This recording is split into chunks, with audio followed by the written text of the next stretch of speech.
Señoras y señores, muy buenas noches. Estamos en La Silla Roja, este espacio abierto al diálogo, al análisis, a la crítica y a la reflexión. Hoy le damos la bienvenida en este espacio a Gustavo de Hoyos, quien es un líder de organizaciones cívicas.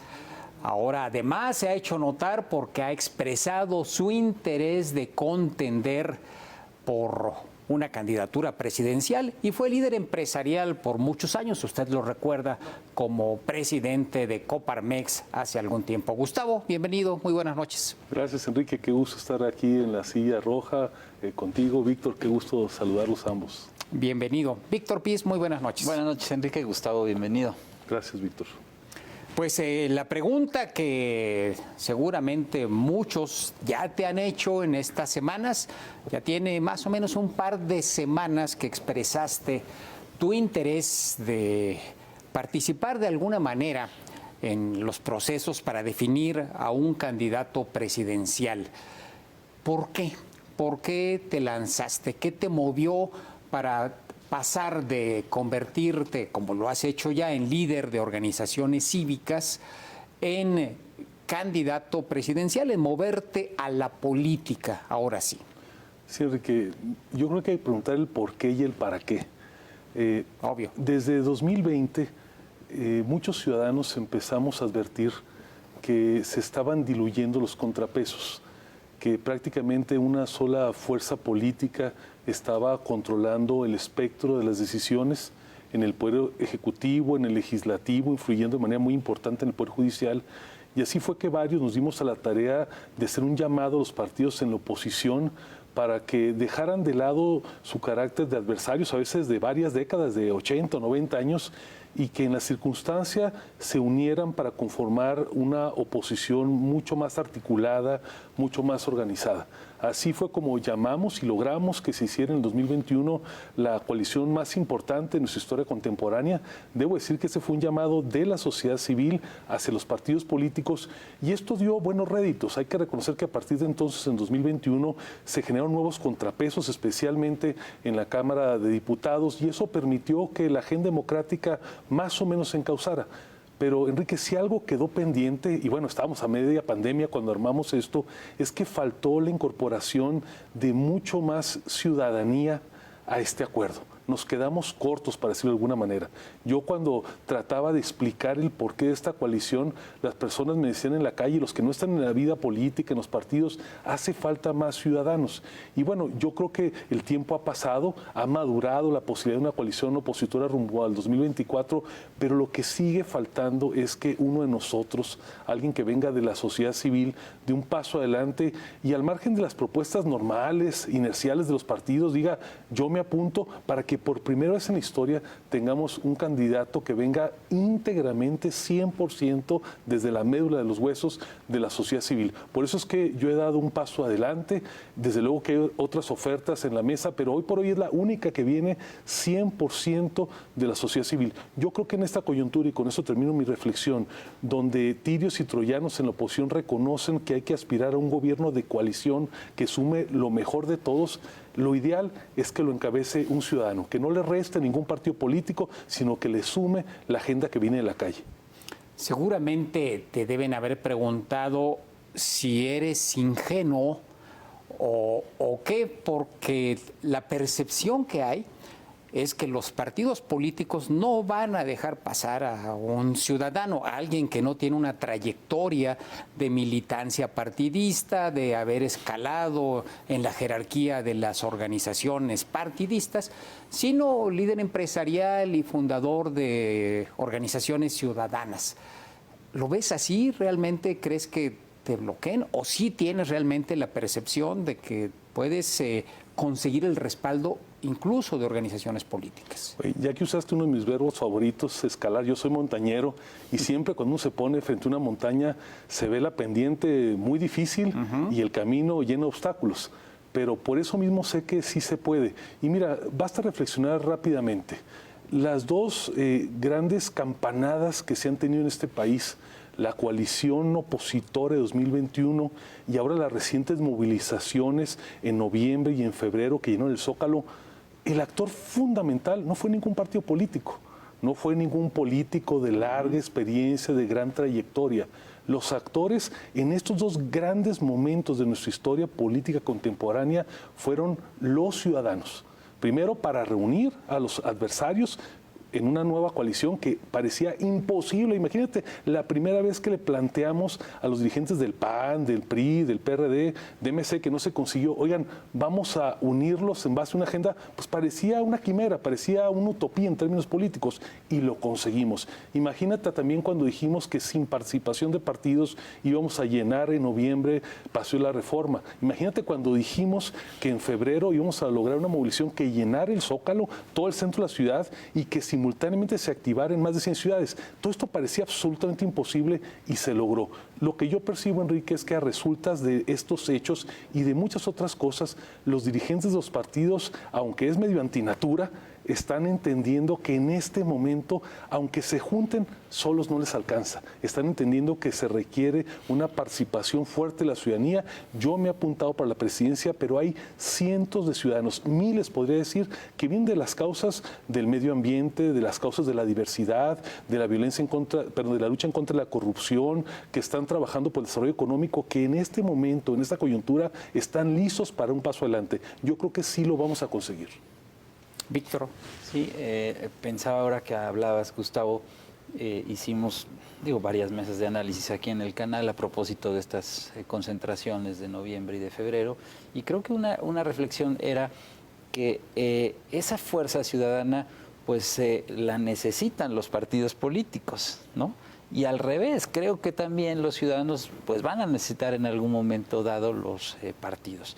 La pregunta creo que va más allá de cómo construir una candidatura a partir de la sociedad civil, sino cómo armar la oposición desde la sociedad civil. Creo que sería como más amplio el objetivo. No sé si tú lo ves así. Sí, desde luego. A ver, puede faltar un partido político. La coalición al 24 puede ser de 3, de 4, de 5. Se pueden acomodar de muchas maneras. Pero mi absoluta convicción es que quien no puede faltar ahí es la sociedad civil. Incluso lo que he empezado a decir, Víctor, con gran convicción, es que requerimos, de hecho, un nuevo acuerdo para que se renueve la confianza. Hay que decirlo con claridad. Los partidos, los que están en el gobierno hoy y en la oposición, han sumado muchos agravios en nuestra historia. Es difícil vender a cualquier partido político. Eso es lo que dice la calle. ¿Qué tenemos que hacer para que haya una nueva oportunidad de confianza? Que en los procesos de definición de candidaturas y en las candidaturas mismas haya un ingrediente definitorio muy importante de ciudadanas y de ciudadanos. Yo lo que he empezado a decir, y creo firmemente en que lo vamos a conseguir, es que desde las regidurías, las sindicaturas, los diputados locales, las candidaturas al Senado y a la Cámara de Diputados federal, en las gubernaturas y no se llegue a la presidencia, en esta ocasión requerimos que este nuevo acuerdo no sea más discursivo, sino que los partidos abran un porcentaje importante, puede ser el 30, el 40, el 50% de sus candidaturas a gente, no que se le ocurra un día para otro brincar a la palestra, a personas que, como en mi caso, tienen 20 o 30 años trabajando por causas que son las que le interesan a la gente. Mira, poco le interesa hoy a las personas si se habla de izquierdas, de derechas, de temas constitucionales. La gente lo que dice es, oye, quiero ver al señor o a la señora que ha trabajado para que el medio ambiente aquí mejora. Quiero ver al señor o a la señora que nos ha ayudado para atajar el tema de la inseguridad. Yo creo firmemente que esta es la hora de la ciudadanía. Y además, déjame decirlo con absoluta claridad, las evidencias, el Zócalo del 26 de febrero, lo que pasó en más de 100 ciudades en México y en extranjero, nos habla claramente de que hay causa, que hay ganas de la población. ¿Qué nos falta? Liderazgo. Y por eso los que hemos participado tenemos que dar un paso adelante. No es sencillo, como decía Enrique, se ve complicado abrir la ostra de la burocracia partidaria, pero yo estoy seguro que lo vamos a conseguir.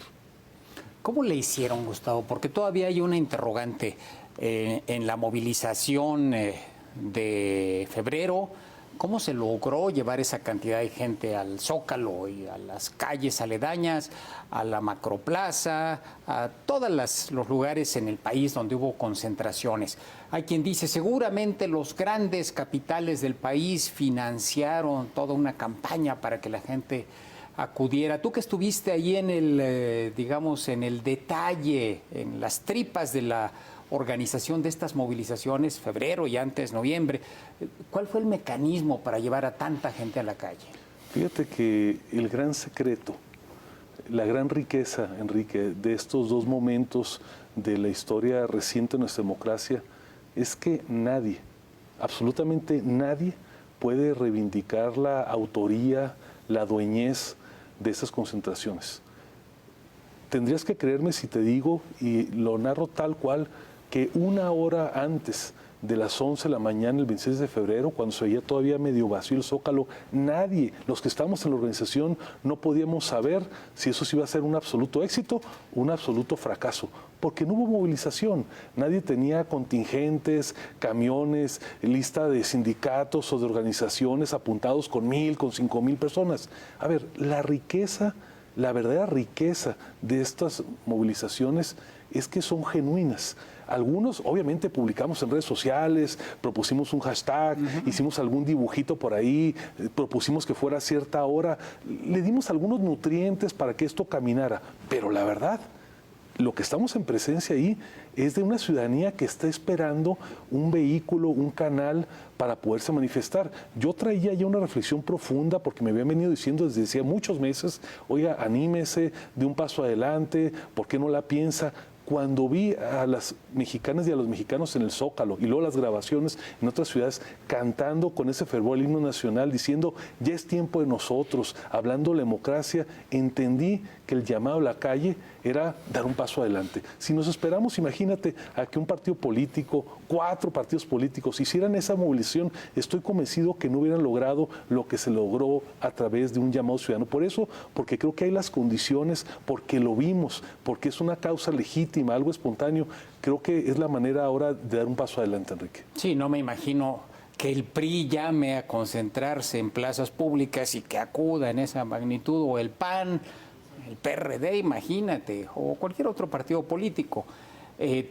Seguramente también habrá gente que te pregunte, ¿y por qué no contemplar la posibilidad de una candidatura independiente? La ley lo permite. Es complicado, como dices, es más complicado aún que la candidatura bajo unas siglas o una coalición, pero también es posible. ¿Lo has pensado? ¿Es algo que ha pasado por tu cabeza? Qué bueno que me haces la pregunta porque me das la oportunidad de decirlo categóricamente. Si bien es cierto, creo que las candidaturas independientes han sido en ciertos momentos de nuestra historia un catalizador para llamar a la reflexión, para abrir los partidos. Hay 2 casos emblemáticos, el caso de Manuel Cloutier, cuando fue diputado federal, o el caso de Yamamoto, que fue diputado local, que permitieron generar todo un movimiento, y más atrás en nuestra historia contemporánea, Jorge Castañeda, que abrió el camino a las candidaturas independientes en la presidencia. Esta es una lucha que viene de tiempo atrás. Hoy en nuestra circunstancia, y debo decirlo con toda claridad, Enrique, soy un convencido de que la oposición en su conjunto tiene que tener una candidatura de unidad. Hay que decirlo con claridad. Los de enfrente, pues traen su ejército, están armados, arrancaron mucho tiempo antes, incluso digo yo, violando la ley. Entonces, si queremos que la oposición en esta ocasión sea competitiva, mi llamado es para que logremos, primero, hacer una coalición donde estén los ciudadanos como actores fundamentales, y segundo, que los 4 partidos que hoy por hoy se han definido con claridad como no alineados al oficialismo puedan converger en esta candidatura. No está sencillo, efectivamente, siempre me preguntan, oiga, ¿lo van a dejar? ¿Va a ser posible? Pues ahí hay no sé cuántos apuntados de los partidos. Yo creo que si en algún momento, fíjate bien, si en algún momento los dirigentes, los cuadros de liderazgo en los partidos entienden la importancia, porque estuvieron ahí como ciudadanos, estuvieron en el Zócalo, estuvieron en Reforma en noviembre, si en algún momento van a permitir que esto ocurra, es justamente en esta circunstancia. Víctor.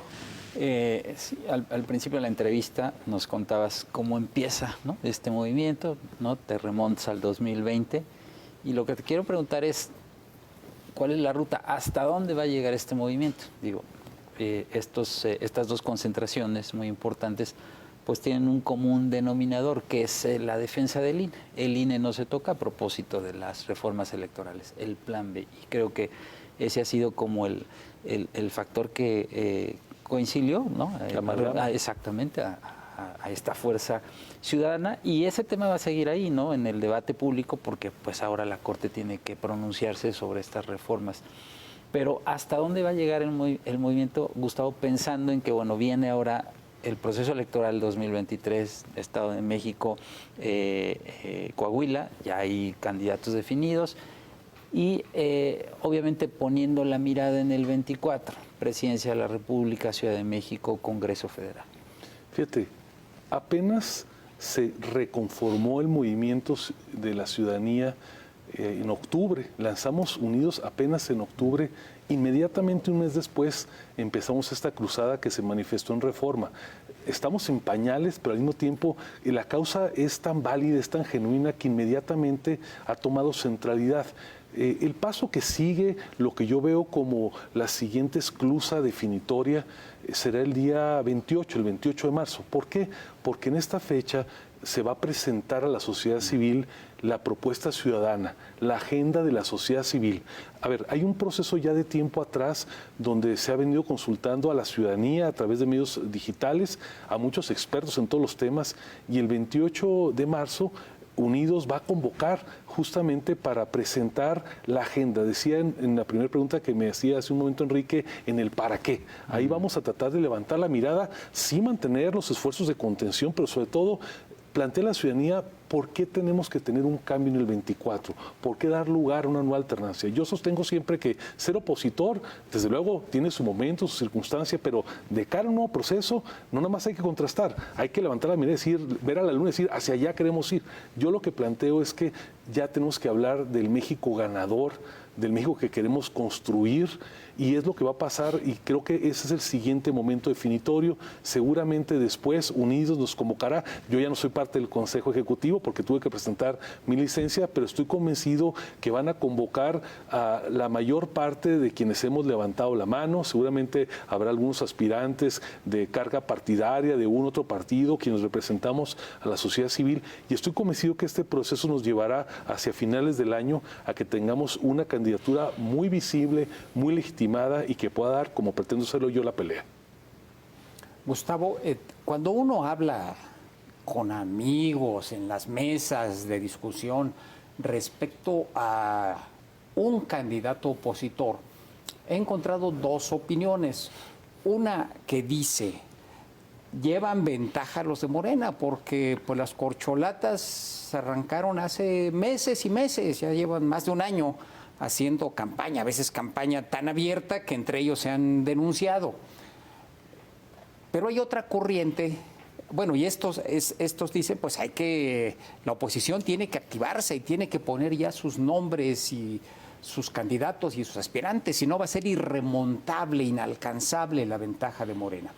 Y hay quien dice, no, es mejor aguantar, porque en cuanto salga uno, le van a cortar la cabeza, se les van a Morena, el aparato del Estado, el presidente, se va a ir en contra de quien levante la mano, de quien aparezca. Y esta segunda opinión, pues pareciera que se empieza a hacer efectiva, porque tú ya te convertiste en personaje de la mañanera. Digo, ya lo había sido antes, pero desde que levantaste la mano, pues ya el presidente se refirió a ti y dice que aborreces a los pobres, que eres el representante de los conservadores, en fin, los calificativos que más o menos conocemos. Sí es factible, ¿ves tú que el ejercicio del poder del Estado, el uso del poder del Estado, pueda frenarte, limitarte en tu aspiración? Mira, creo que lo más importante es que no va a limitar a los mexicanos y a las mexicanas. Déjame hacer esta precuela. Cuando se había anunciado la concentración de marzo, y antes la marcha de noviembre, ¿cuántas descalificaciones hubo desde la mañanera? El presidente, de manera infortunada, calificó a priori a quienes asistieran como personas contrarias a su movimiento, conservadores, y una serie de epítetos que no quiero aquí repetir. Yo creo que ya estamos grandecitos para que alguien, aunque sea el propio presidente, nos diga lo que podemos y lo que no podemos hacer. En mi caso personal, como tú refieres, Enrique, soy cliente frecuente de las mañaneras, lo fui cuando era dirigente empresarial, lo he sido como activista y ahora tardé una semana en serlo como aspirante. Creo que quienes damos un paso adelante tenemos que asumir que nos van a esculcar, que nos van a tratar de amedrentar, que se van a burlar de nosotros, pero como diría Gandhi, yo sé que al final vamos a ganar. Entonces, estoy listo para aguantar. del tamaño que sean las presiones. Creo que quienes tomamos esta decisión asumimos que implica un riesgo, pero lo que me mueve acá es que la causa lo vale. Yo creo que si permitimos que quienes estamos en cierta condición de aspirar nos inmovilicemos, nos vayamos al extranjero, dejemos que las cosas sigan tal cual, pues difícilmente este país va a cambiar. Y yo creo que ya es tiempo de que no nos hagamos chiquitos ante el reto.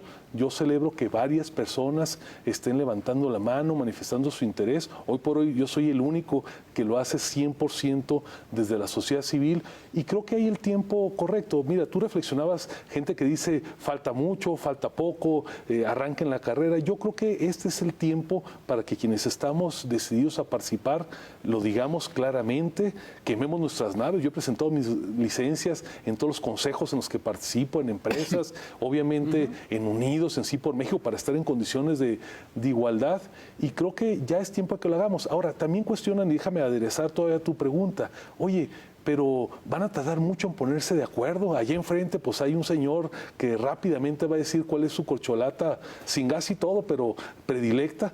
De este lado va a estar un poquito más difícil, pero tenemos que hacerlo así.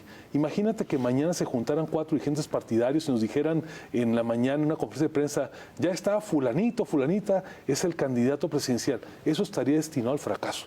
Yo lo que creo que, aunque nos tardemos un poquito, es importante que realmente haya un nutriente ciudadano y finalmente que tengamos por ahí, hacia el otoño de este año, una candidatura bien legitimada. Dices tú que te van a esculcar. Cuando te esculquen, cuando la UIF se meta a todas tus cuentas y relaciones de negocio y tu historial, ¿no te van a encontrar nada, Gustavo? Pues mira, me han buscado desde que era presidente del Licenciado Peña Nieto.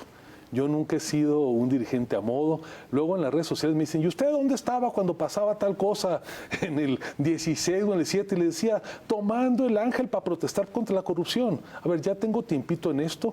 Me han tratado de amedrentar, me han esculcado a mí, a mis empresas. Y mira, para tener la lengua larga hay que tener la cola corta. Yo estoy listo. A veces te van a inventar, aunque no sean ciertas las cosas, pero cuando uno tiene la conciencia tranquila, cuando estás dispuesto a dar la pelea, yo creo que uno puede perfectamente enfrentarlo. Así es que yo no le tengo miedo a nadie ni a ninguna institución. Me defiendo, soy abogado, sé pelear por mis derechos. Así es que aquí estoy listo para cuando quieran.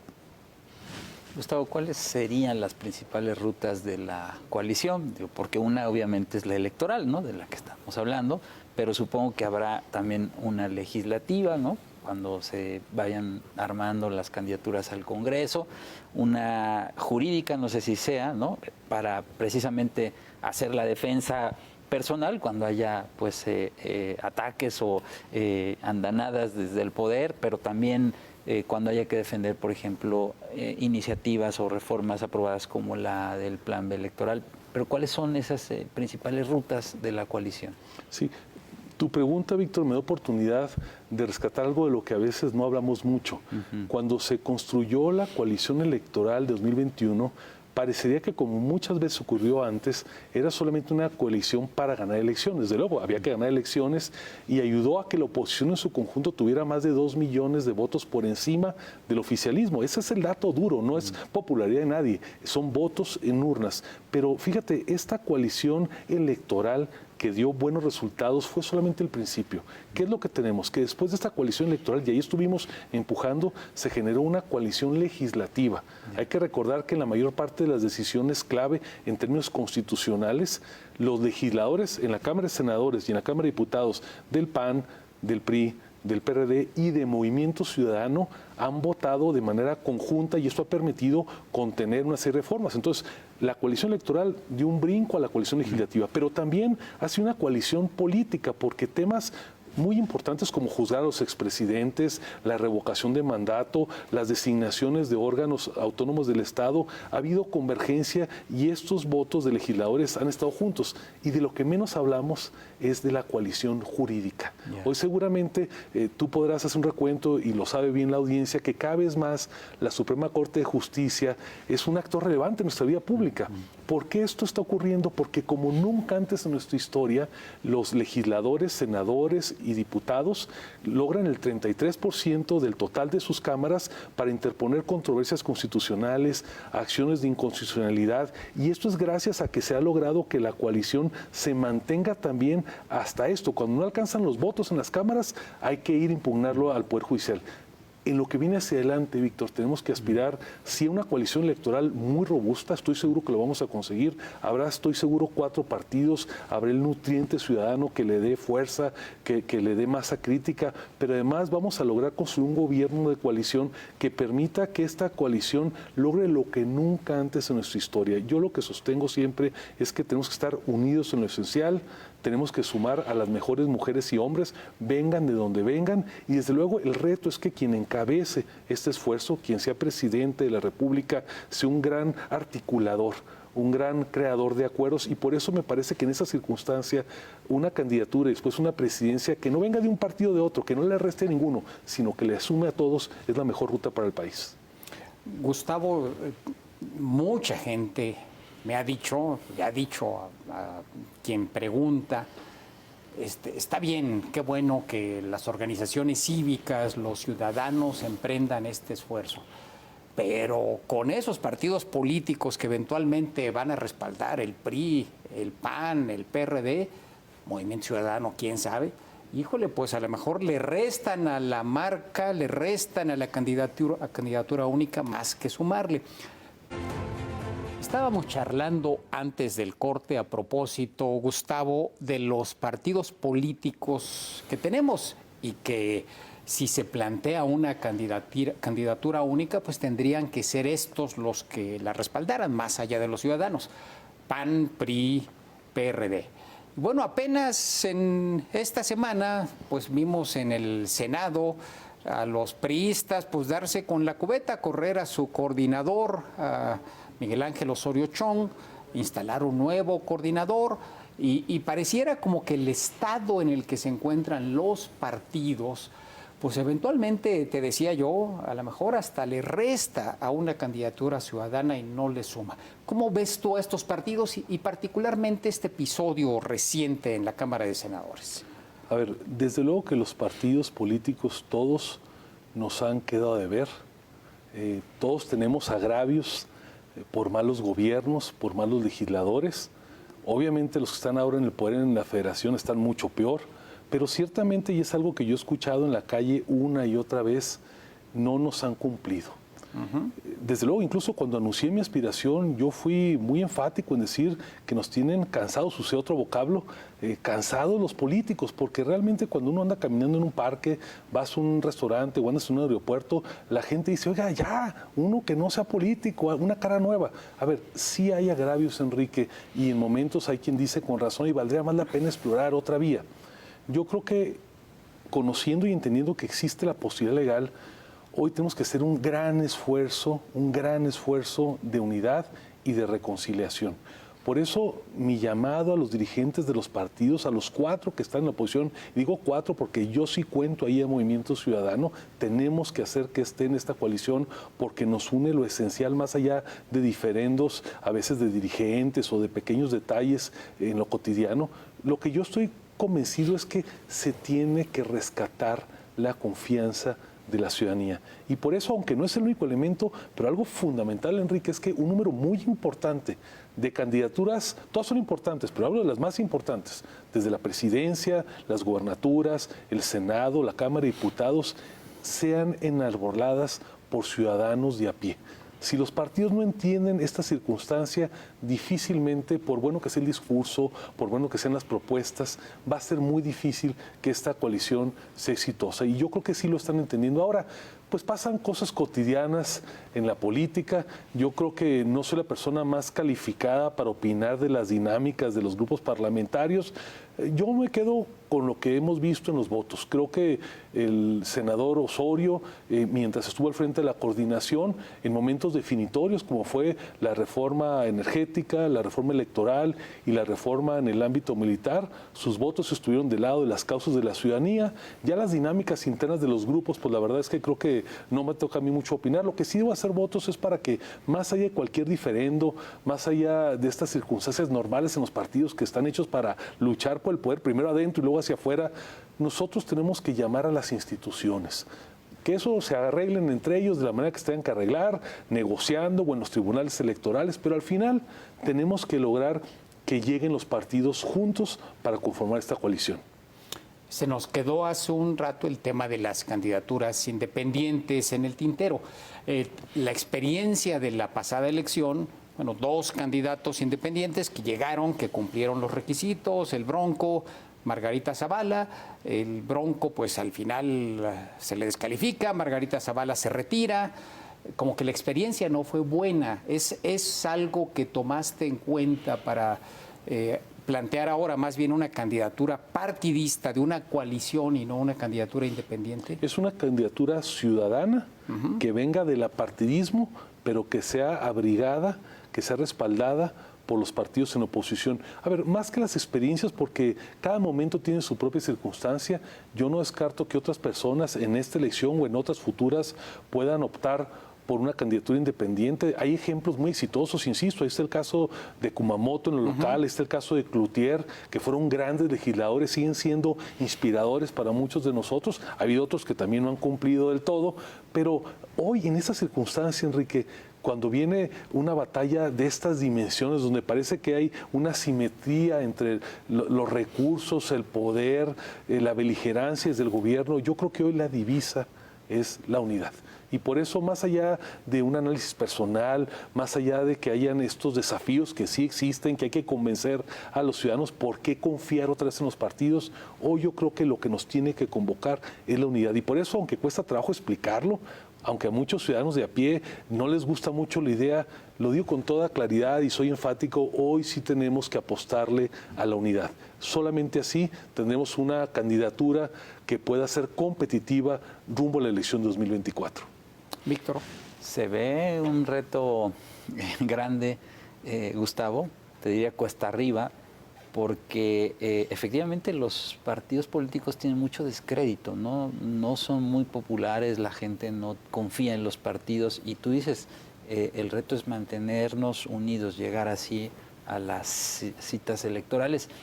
Pero bueno, me remonto a lo que pasó en el 20, ¿no? En el 2022, cuando el PRI aprueba la reforma para ampliar la permanencia de las Fuerzas Armadas en las calles. Y bueno, ahí se pausa, cuando menos, la coalición opositora.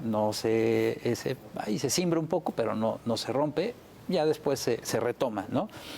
La pregunta es, tú dices, tú estás considerando los 4 partidos, ¿no? Incluyes a Movimiento Ciudadano, pero ¿conseguirán subir a Movimiento Ciudadano? Porque lo que vimos ahora es que retira sus candidatos para el Estado de México y Coahuila, y sobre todo el Estado de México, ¿no? Porque el perfil que tenía, pues tenía buenos puntos en las encuestas, y la idea que queda es que, bueno, es como de alguna manera entregarle la plaza a Morena, decir, bueno, pues porque los votos que puedan ser para Movimiento Ciudadano, pues seguramente se van a Morena, no lo sabemos, pues, pero creo que no va a ser fácil sumar a MC. A ver, las cosas que valen la pena nunca son fáciles. Y en política lo que he aprendido andando de activista ciudadano es que todas son más difíciles. Pero, Víctor, déjame decirlo con toda claridad, se veía mucho más difícil lograr en 2020, en medio de la pandemia, cuando nos tenemos que reunir a 10 metros de distancia para no contagiarnos, lograr, imagínate, que los consejos del PAN y del PRI puedan aprobar una coalición. Eso, cuando yo lo platiqué por primera vez con panistas históricos, con priistas de toda la vida, parecía una locura. Y lo conseguimos. Yo creo que hoy hay evidencia de que con tropiezos, porque esto no ha sido perfecto, los réditos que se han alcanzado, sobre todo en estas 3 propuestas destructivas de reformas constitucionales, nos han demostrado que vale la pena intentarlo. Además, déjame referirme con toda claridad al caso de Movimiento Ciudadano. Yo le reconozco que en 2020 y 2021 estuvieron en la mesa siempre dialogando, siempre dijeron que iban a tomar su decisión y oportunamente decidieron no estar en la coalición. Creo que hay que respetar cuando los acuerdos no se logran construir, cuando es de frente, pero les debo reconocer que en las votaciones siempre sus votos en el Poder Legislativo han estado del lado de las causas de la sociedad civil. Por eso yo sigo pensando que tenemos todo por construir. Desde luego se requiere generosidad, inteligencia, he dialogado ampliamente con los cuadros de liderazgo, los que están en el partido y los que están en los gobiernos. Estoy convencido que es una marca que tiene mucho futuro, que tiene mucho que aportarle. Probablemente haya quien diga que convenga más que vayan por separado. A lo que yo me atengo, lo que les digo a sus dirigentes, que hoy y especialmente el 24, lo que va por delante es el partido que nos tiene que convocar, que es el partido que se llama México. Creo que si eso lo entendemos, habrá generosidad de todos. Insisto, no está sencillo, pero ya hemos demostrado que sabemos cómo hacerle para que se pongan de acuerdo. Si ya es polémico el que se lance un activista, un líder cívico, pues lo es más cuando presenta el conjunto de propuestas que presentaste de entrada tú, Gustavo, sobre todo en materia de seguridad. Mencionaste, y te quiero pedir que elabores un poco a este respecto, temas muy polémicos. Pena de muerte, cadena perpetua, cárceles pues al estilo de El Salvador, por lo menos esa fue la imagen que quedó en la cárcel que el gobierno de Bukele estrenó para internar ahí a los pandilleros, a los integrantes de las maras, en fin. Quedó la idea de que, pues, mano dura en contra de la delincuencia, que esa es, digamos, una parte esencial de tus propuestas. Hay otras más en materia de educación y de salud que también son muy relevantes, pero si quieres empezamos por el tema de seguridad, que creo que fue lo que más polémica levantó. Sí, déjame empezar diciendo categóricamente que yo la propuesta que me comprometo a encabezar es la propuesta ciudadana que va a ser presentada el día 28. Ese será mi estandarte, es la que yo voy a asumir como propia y desde luego siempre las ideas personales tienen que sucumbir ante una propuesta colectiva. Claro, se nutre de las propuestas individuales, pero lo digo categóricamente. Es la propuesta ciudadana la que va a ser mi bandera. Por eso he luchado y es lo que voy a defender. Desde ahorita lo digo. Ahora, cuando anuncié esta aspiración me referí efectivamente a temas que para mí son fundamentales en el país. Hablé de servicios de educación y de salud, los abordamos en un rato. Hablé también de desarrollo económico, que no es un tema menor para el país. Y efectivamente hablé de dos de los problemas que más laceran a la población. Me referí a la inseguridad y me referí por otro lado a la violencia contra las mujeres. En el caso de la inseguridad en general, lo que he señalado es que estos ajustes cosméticos, estas propuestas que se han venido manejando en los últimos años, en lugar de permitir que mejorásemos, han empeorado la situación. Ahora tenemos en la violencia cotidiana, la que pasa en las colonias, la que ocurre cuando a una persona le quitan su raya en una parada de autobús, cuando le roban su celular, lo que está ocurriendo prácticamente en todo el país se ha empeorado. Pero además, en la otra dimensión, que es el crimen organizado, infortunadamente, de como estamos en el 18 para acá, ahora el narco, el crimen organizado, tiene espacios crecientes del control. No lo digo yo, está en todos los reportes mexicanos y en los extranjeros. Mi reflexión, Enrique, y la hice categóricamente porque creo que no puedo normalizar esta situación. Tenemos que poner todo a revisión, todas las propuestas. Y dije, hay que revisar la pena de muerte. Hay que considerar la cadena perpetua, hay que analizar otra vez la extradición automática. Y algo muy importante, y lo voy a repetir en momentos de crispación, tenemos que buscar una nueva cooperación con los Estados Unidos. Yo sí quiero que la tecnología que tienen las agencias de Estados Unidos, no que crucen el ejército las fronteras, pero su tecnología sí nos ayude a localizar a una persona que sea secuestrada. Sí quiero que ayuden los satélites norteamericanos a poder encontrar dónde está el carro que le robaron a una persona, dónde está el hijo desaparecido. Yo creo que tenemos que dejar estos mitos atrás y poner todo en la mesa. No la propuesta de una sola persona, pero abrirnos a los expertos. Yo creo que esta etapa que tenemos de oscurantismo, de nuevo medievo, donde una persona simplemente dice esto es bueno, esto es malo, tiene que quedar atrás y tenemos que hacer paneles de expertos y ver lo que se hace en otros países y tomarlo mejor. Fue duro, como lo dije, pero es necesario, insisto, que no nos conformemos con la mediocridad, o peor aún, conformarnos en un sexenio donde no se mueva nada y todo empeore. El otro tema que dije categóricamente es violencia contra las mujeres, feminicidios, violaciones y violencia de parejas a nivel doméstico. A ver, no puede ser que la indignación, Enrique, solamente nos alcance para el 8 de marzo, que veamos una movilización incluso mayor, que la que se hizo para defender al INE y que el día 9 y 10 de marzo o cuando se acabe la semana no pase absolutamente nada.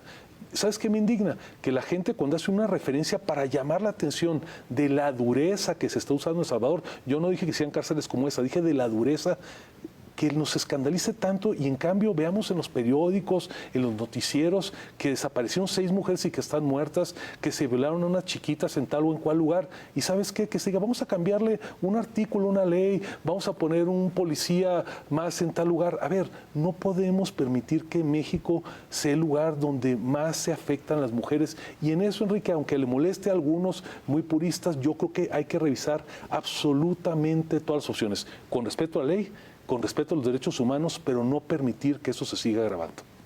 Víctor.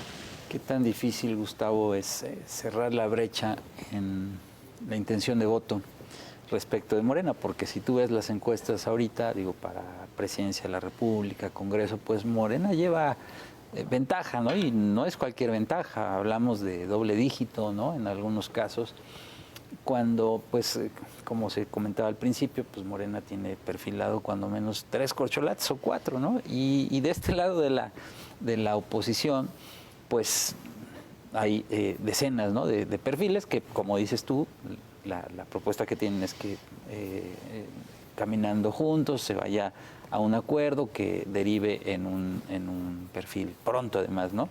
Pero ¿qué tan difícil va a ser cerrar esa brecha, Gustavo? Creo que también se ve como algo cuesta arriba. Mira, yo veo las encuestas, especialmente las del Financiero, que son muy buenas. Desde luego que hay que tenerlas en una mano, pero también hay que entender las circunstancias. Tenemos prácticamente un año donde nos han recetado desde el oficialismo, en las mañaneras, que hay estas candidaturas y nos han tratado de vender, esa es la propaganda oficial, que hay una especie de destino manifiesto, algo que es inevitable y que el proyecto que hoy nos gobierna se vaya a mantener. A ver, yo me atengo mucho más a los hechos y a la calle. A ver, ¿qué es un hecho evidente? Que en la elección federal de 2021, no popularidad del presidente, votos depositados en urnas, la oposición en su conjunto tuvo más votos que el oficialismo. Es más, si la votación de diputados que se dio en la elección intermedia hubiera sido para presidente, así de fácil lo pongo porque es la única elección nacional, hoy tendríamos un presidente de la oposición. En la Ciudad de México, si la votación no hubiera sido para alcaldes, sino para jefe de gobierno, hoy tendríamos un jefe o jefa de gobierno de la oposición. Entonces, esta propaganda que nos dicen que es imposible, que no me debe remontarlo, yo me atengo a los resultados y digo, bueno, la única elección que vemos hacia atrás dice otra cosa. Además, hay que decirlo con toda claridad, a las mexicanas y a los mexicanos nos gusta la alternancia. Yo digo así de manera medio juguetona, que la alternancia es la moda mexicana. Y revisemos en la parte federal desde el 2000 que llegó el presidente Fox, la ciudadanía en México a lo mejor no ha cambiado de fútbol. El que le va a las América, le va a la América, el que le va a las Chivas, le va a las Chivas, pero el que le iba al PAN, luego le fue al PRI. Y luego del PRI le fueron a Morena. Así es que estos cambios es la constante de la democracia mexicana. Por eso lo digo con absoluta convicción. Espérenme, no hay nada escrito. Esperen que nos suban a 2 al cuadrilátero, 1 al oficialismo, 1 a la oposición, y verán que del primero al 10º round nos vamos a repartir duro.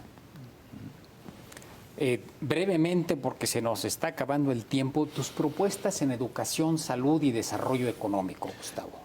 Englobo en un apartado los servicios que más le importan a la población, que es salud y es el caso de educación. Mi propuesta la voy a resumir, aunque tengo para rato en el tema. Es muy sencillo.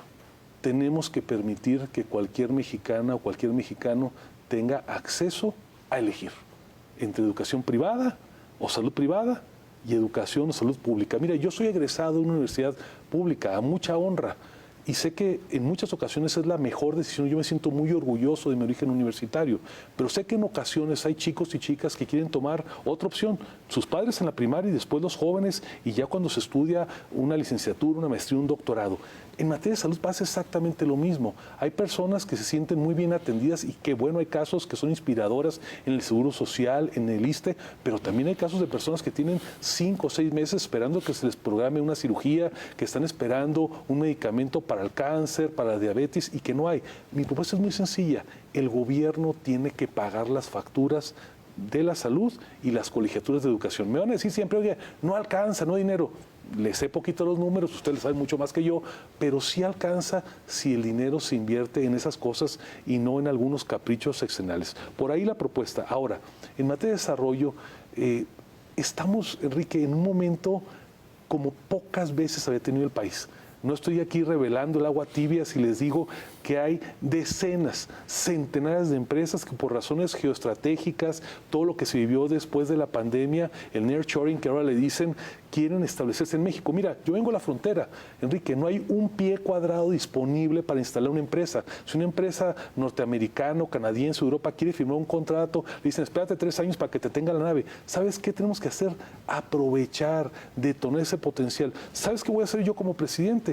Voy a destinar, sí, tiempito a las giras en México, como lo hace López Obrador, pero también mucho tiempo a vender a México en el extranjero, porque a mí lo que me interesa es que jóvenes que hoy salen de la universidad tengan mejores trabajos y bien remunerados. Para decirlo en pocas palabras, apertura total y absoluta a la inversión. Ya tenemos un marco que es el TEMEC, antes el TLC, nos ha dado mucho, es tiempo de que esta cercanía nos dé mucho más. Se nos está acabando el tiempo, Víctor. Consideraciones finales. Sí, pues cerrar. Brevemente también nada más quería preguntarte, porque ya lo abordaste, el tema de la relación con Estados Unidos, que no solo se limita a seguridad, migración, la relación comercial es muy importante y creo que también ahí tendría que haber una apuesta grande, ¿no? A ver, déjame partir de una convicción personal. Yo crecí en la frontera, la ventana de mi oficina está a 10 metros del muro. He visto por años cómo mexicanos tratan de brincarse. A veces pasa un hermano y no el otro, a veces pasa el esposo y no la esposa, y se quedan los niños de este lado, y sí pasan los papás. Ya estoy cansado de que pasen los años y que este muro esté ahí porque no logramos detonar el desarrollo en base a una mejor relación.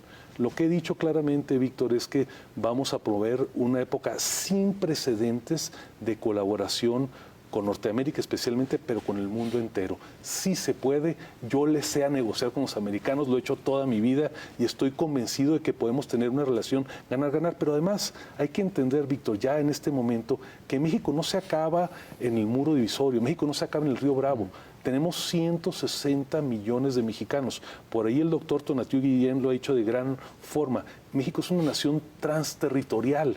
Tenemos prácticamente 40 millones más allá del Río Bravo. Tenemos que empezar a dibujar mentalmente el país más allá, desde Chicago para acá, para decirlo en pocas palabras. Y entonces la negociación para la integración tiene que tener otra dimensión. Yo estoy seguro que si nos arreglamos bien en temas de seguridad, si colaboramos en lo que le preocupa a los norteamericanos, en unos cuantos años, fíjate lo que estoy diciendo, en unos cuantos años podemos lograr que la migración sea absolutamente fluida. Nunca más que las personas se separen por 20 años porque no tengamos la capacidad de entender que hoy Norteamérica tiene que verse como un todo. Bien, pues gracias y suerte, Gustavo. Pues otra vez llega un bronco del norte. Tú eres de Baja California, tienes tu oficina en la capital de Baja California, en Mexicali, ahí pegadita a la frontera. Vienes del sector empresarial, como han venido otros líderes políticos, alguno incluso llegó a ser presidente. Realmente es todo un reto. Qué bueno que tomaste la decisión de lanzarte al ruedo, porque creo que pues hace falta la competencia en México. Como dices, no va a ser nada fácil, Gustavo. Va a requerir de constancia, talento, muchísima voluntad. Y veremos al final qué es lo que resulta, pero bueno, creo que se agradece para este país el que haya personajes como tú que tomen la decisión de competir por el puesto más relevante del país. Así es que gracias por haber estado con nosotros esta noche aquí en La Silla Roja. Gracias, Enrique. Gracias, Víctor. Déjame nada más hacerme poquito publicidad. Efectivamente y a mucha honra he sido dirigente empresarial por muchos años, pero también he sido maestro universitario, he sido promotor de la educación, le he metido como pocos durante 20 años en la educación pública, he estado en las causas que tienen que ver con la ecología, con el medio ambiente, he estado trabajando por años contra la corrupción, contra la inseguridad. Así es que a mucha honra empresario, pero antes que eso, mucho más ciudadano mexicano. Pues felicidades y gracias y suerte. Gracias. Y gracias a usted por acompañarnos esta noche aquí en La Silla Roja. Hasta la próxima. Muy buenas noches.